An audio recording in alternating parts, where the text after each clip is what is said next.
తండ్రి కుమార పరిశుద్ధాత్మకు మహిమ కలుగునుగాక. ఈనాటి జీవవాక్యం. మనుష్య కుమారుడు తప్పిపోయిన దానిని వెదకి రక్షించుటకు వచ్చియున్నాడు అని అతనితో చెప్పెను. లూకా శుభవార్త 19వ అధ్యాయము 10వ వచనము.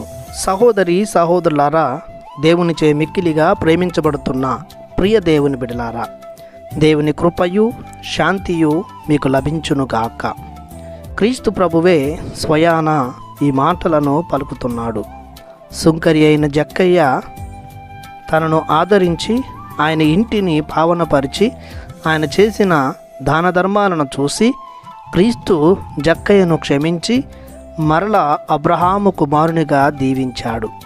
ఆయన ఇంటికి రక్షణనిచ్చాడు.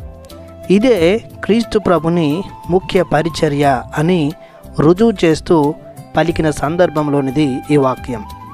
తప్పిపోవడం అనగా దేవుని నుండి దూరం అవ్వడం అని అర్థం. పాపం చేయడం, దేవునిని అవిధేయించడం, అన్యాయం, అక్రమం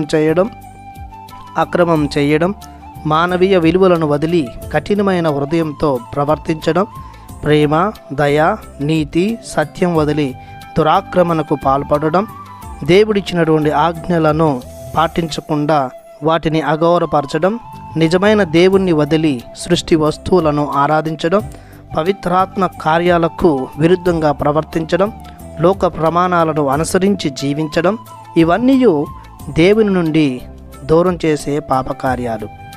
ఈ పాపకార్యాలలో చిక్కుకుపోయి దేవునికి దూరమైన తప్పిపోయిన వారిని క్రీస్తు రక్షించాలి.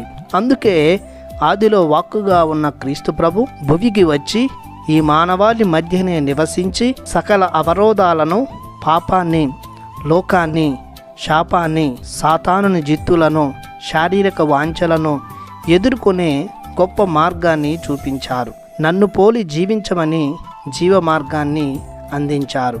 తానే పాప పరిహార బలి పశువుగా మారి తన రక్తాన్ని మానవాళిపై, ఈ భూమిపై చల్లి పాప కలంకాన్ని తొలగించి సర్వ మానవాళిని పావనపరిచి తండ్రి దేవుని చెంతకు తిరిగి చేరుస్తూ ఉన్నాడు.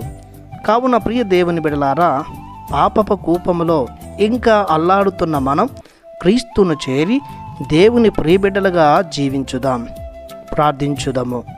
మా రక్షణకు మూల కారకుడువైన మా ప్రభువా, తప్పిపోయిన వారిని రక్షించుటకు వచ్చిన క్రీస్తుని బాటలో నడిచి ఆయన బోధనలను అనుసరించి పవిత్రుడిగా మీకు ప్రియమైన బిడ్డలముగా జీవించేలాగున మమ్ము దీవించమని యేసు అతి పరిశుద్ధ నామములో ప్రార్థిస్తున్నాము పరమ తండ్రి.